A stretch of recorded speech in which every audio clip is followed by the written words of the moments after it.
Hi, I'm Frank. How can I help you today? Hey, could you tell me what's the population of United States? Hi, Frank. I'd be happy to help. The population of the United States is constantly changing, but according to the Okay, latest okay. estimate, Could you no count problem. I from 1 understand to that a you want. 100?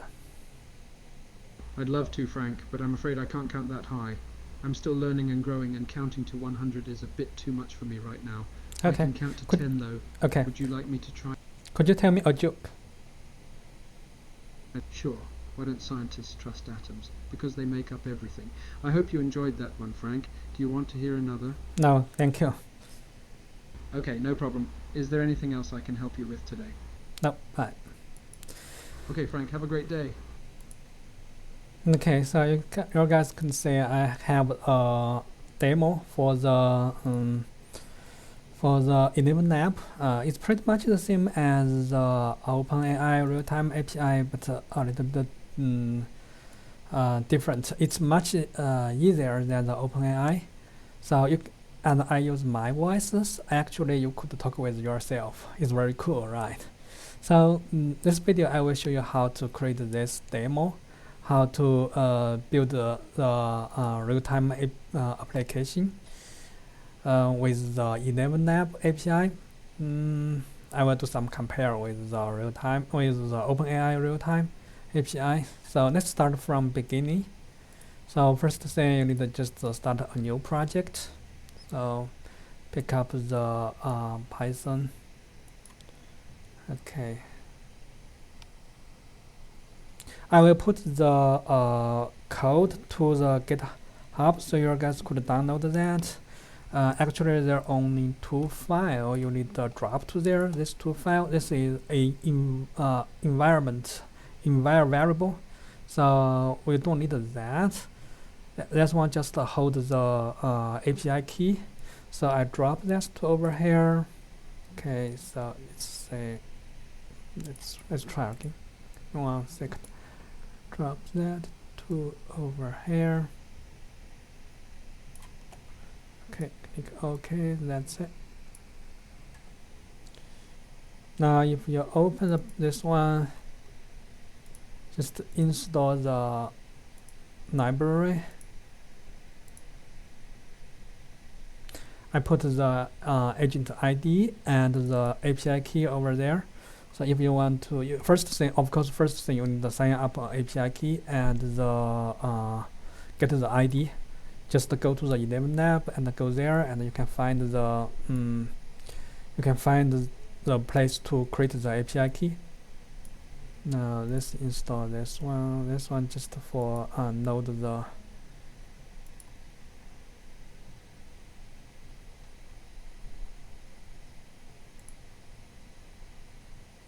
Okay, that's all we need. So let me explain the code.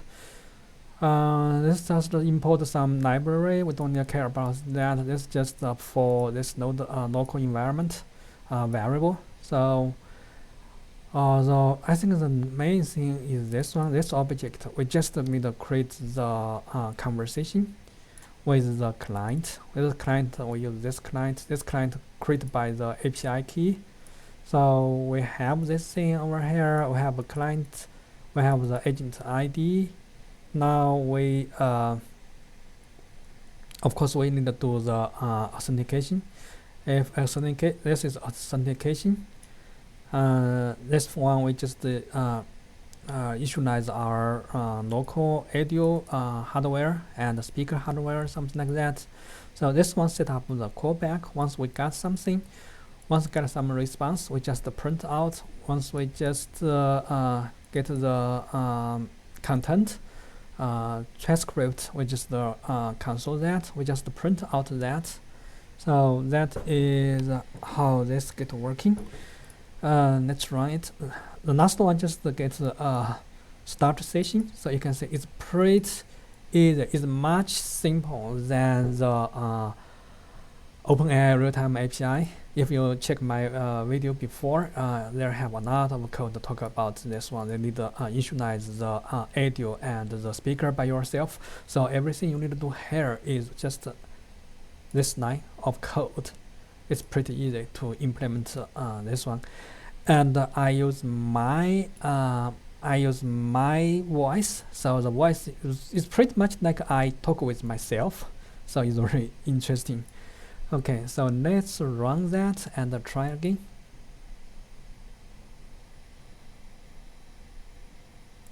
This one you need to install. I'm sorry. This one you need to install one more thing.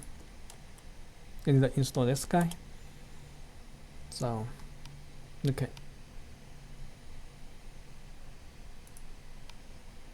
Hi, I'm Frank. How can I help you today? Hey, what's the population of United States? Hi, Frank. I'd be happy to help with that. Okay, The that's population just of the for a United- test. Okay. No problem, Frank. I'm always here to help if you need anything else. Have a great day. Okay, so you can say it's very cool. It's much easier than the OpenAI API, but there's something is not as good as OpenAI Realtime API. One thing I can tell about is the functioning call. This one not support any functioning call, so you cannot say what weather today. You cannot do that. You cannot ask it to open your notepad. Let me try if I ask them. Hi, I'm Frank. How can I help you today? Could you open my notepad? Hey, Frank. I'm happy to help. I can't directly open programs on your computer, but I can help you find instructions. Yeah, on you how to cannot do open- that. I have not yet write any function call because it's not a support function calling. So it's not work like that way. This is the first thing I can think about. The first thing is not support functioning call, so they're not that useful. It's only just like a regular chatbot. You could talk with it. You cannot execute your own code. The second one is the advantage. The second one is about the price. I think if you check my video, I have a video talk about the cost for the OpenAI Realtime API. It will take you like $7 per 10 minutes. That is a lot. That's actually is more than your higher or regular people. So, but this one is much cheaper. It's say like I use this one not just for the API but also for some other purpose. So it's 11 a month. If you, it's give you like I think it's based on the time. It's based on how many hours you are using, how many minutes you are using. So consider that is 100. It's probably is 100 minutes. So if we take that one, if we say okay, just for 10 minutes, it's only take about like $1, but the OpenAI need to take about $7. So I believe it's at least 7 times less than the OpenAI. So this is a very good alternative. If you another option for your application, if you don't want to cost or not, but you also don't need to use the functioning call, that will be a good choice for you if you don't want to cast or not.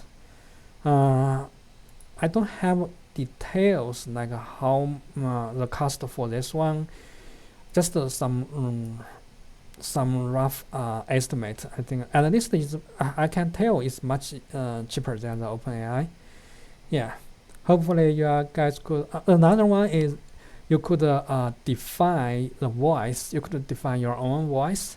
So you could talk with yourself, or you could simulate someone's voice. You could talk with different people. In the OpenAI also released some new voice. I did some tests. I don't think that they have like 5 others voice, but all of them are predefined. But this one you could use your own one. You could use your own voice, which is nice. So I think it's a very good choice if you want to do some chatbot, some voice chatbot. This is a very good choice. Hope you guys enjoy this video. I will upload the code to the GitHub, so and put the link over there. You guys could check out, see if that help. Thank you. Bye.